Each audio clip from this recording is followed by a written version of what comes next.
Hello friend, welcome to your path finder classes में जितेंद्र कुमार गुप्ता। आज आपके सामने मॉडर्न हिस्ट्री का इंपॉर्टेंट टॉपिक लेकर आया हूँ। अगर मेरे कोचिंग संस्थान योर पाथ फाइंडर क्लास से जुड़ना चाहते हैं, ऑफलाइन क्लास करना चाहते हैं, इस नंबर पर कांटेक्ट कर सकते हैं, जिसमें अभी फ़िलहाल सीटेट का बैच चल रहा है। वहीं बिहार एसएससी सीजीएल का बैच चल रहा है और एसएससी जीडी का बैच चल रहा है और बिहार एएसआई यानी दरोगा और बीपीएससी को लेकर स्पेशल जीके जीएस का क्लास चलता है। वहीं फाउंडेशन कोर्स की बात किया जाए तो 7, 8, 9, 10 फ्री ऑफ कॉस्ट यहाँ पर पढ़ाया जाता है। आइए देखते हैं क्वेश्चन क्या है। क्वेश्चन है कि ब्रिटिश राजनीतिक एवं प्रशासनिक नीतियाँ क्या क्या रहा है। ब्रिटिश राजनीतिक एवं उसका नीतियाँ प्रशासनिक क्या रहा है, आइए देखते हैं क्या बोलता है। पहला क्वेश्चन है कि अंग्रेजों का भारत पर वास्तविक राजनीतिक नियंत्रण कब प्रारंभ हुआ। तो इलाहाबाद की संधि से प्रारंभ हुआ। किसके संधि से? इलाहाबाद की संधि से प्रारंभ हुआ 1765 ईस्वी में। 1765 में प्रारंभ हो गया। वहीं बंगाल में द्वैध शासन की बात किया जाता है तो किसने लागू किया? तो रॉबर्ट क्लाइव ने किए थे। कौन किए थे? रॉबर्ट क्लाइव ने बंगाल में द्वैध शासन लागू किए थे। 1772 ईस्वी में किस गवर्नर ने द्वैध शासन को समाप्त कर डाला? तो वारेन हेस्टिंग्स। किसने? Warren Hastings. और हम लोग नेक्स्ट क्वेश्चन क्या पढ़े थे पिछला, कि बंगाल में द्वैध शासन किसने लागू किया? तो रॉबर्ट क्लाइव। और समाप्त जो किया वारेन हेस्टिंग्स था। कौन था? वारेन हेस्टिंग्स था। आइए देखते हैं नेक्स्ट।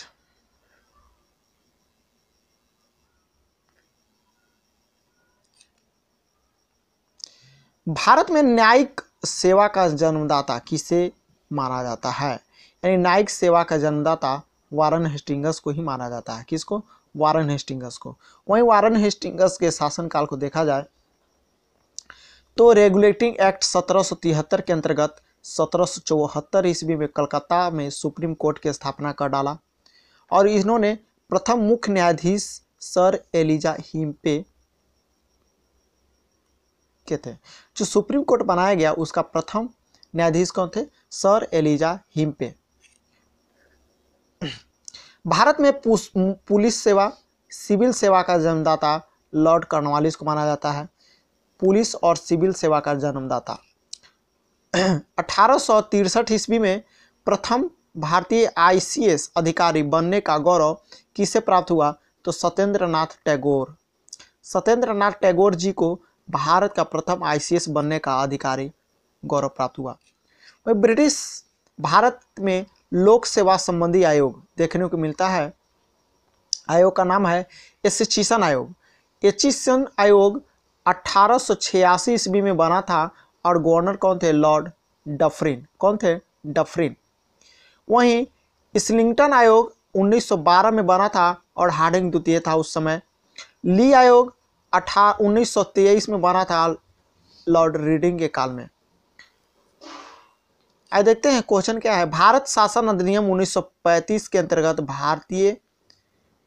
अंतर्गत संघीय लोक सेवा आयोग के गठन का प्रावधान किस आयोग के सुझाव पर किया गया?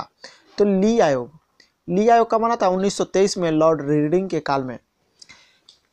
भारत में भूमि सुधार के उद्देश्य से भारत में अस्थायी बंदोबस्ती प्रणाली किसने लागू किया? तो अस्थायी बंदोबस्ती प्रणाली लॉर्ड कॉर्नवालिस लाया था। भारत में साम्राज्य विस्तार के उद्देश्य से सहायक संधि प्रणाली की शुरुआत किसके द्वारा किया गया? तो सहायक संधि शुरुआत किया गया था लॉर्ड ब्लेजली। कौन थे? लॉर्ड ब्लेजली के द्वारा किया गया था। सहायक संधि स्वीकार करने वाला प्रथम राज्य था हैदराबाद। कौन था? हैदराबाद। 1798 ईस्वी में 1798 ईस्वी में हैदराबाद में प्रथम सहायक संधि स्वीकार किया गया था। वहीं व्यापक का सिद्धांत यानी राज हड़प नीति, डॉक्ट्रिन ऑफ लॉस का सिद्धांत किसने लागू किया? लॉर्ड डलहौजी ने किया। किसने किया? लॉर्ड डलहौजी ने किया था। आइए देखते हैं आगे क्या है। क्वेश्चन बोलता है राज हड़प नीति में, किसमें, राज हड़प नीति में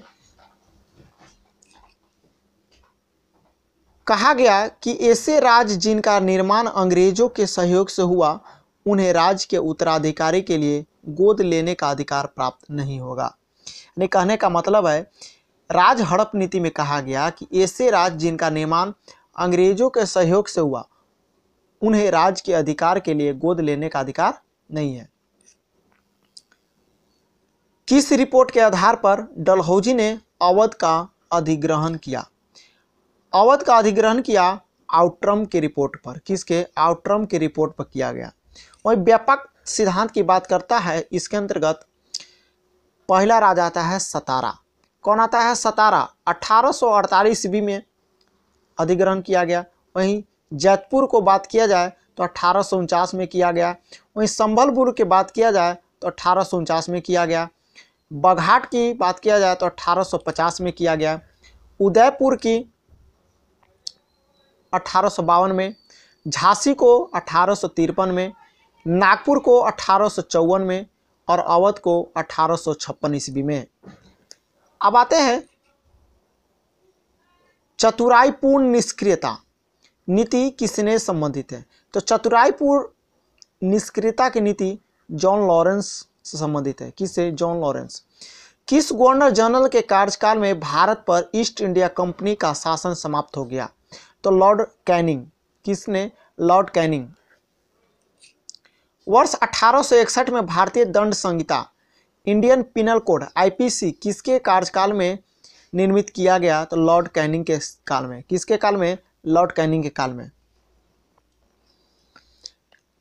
राज उपाधि अधिनियम 1876 पारित करके महारानी विक्टोरिया को केसरे हिंद की उपाधि प्रदान किया गया। क्या किया गया? केसरे हिंद की उपाधि प्रदान किया गया।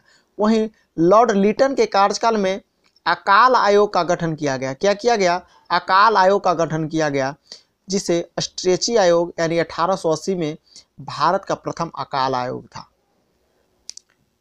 क्वेश्चन क्या है? भारत में अस्थायी स्वशासन का जनक किसे माना गया? लॉर्ड रिपन को माना गया। ब्रिटिश काल में विभिन्न क्षेत्रों का अधिकार, जैसे नेपाल 1816 ईस्वी में वहां का जनरल था लॉर्ड हेस्टिंग्स। ब्रिटिश विभिन्न क्षेत्रों का अधिकार प्राप्त कर लिया। सिंध पर अधिकार कर लिया 1843 में एलनब्रो। भूटान पर प्राप्त कर लिया 1865 में लॉर्ड लॉरेंस। बर्मा पर अधिकार कर लिया 1885 में डफरिन, है ना। ये सब अधिकार किया हुआ क्षेत्र है।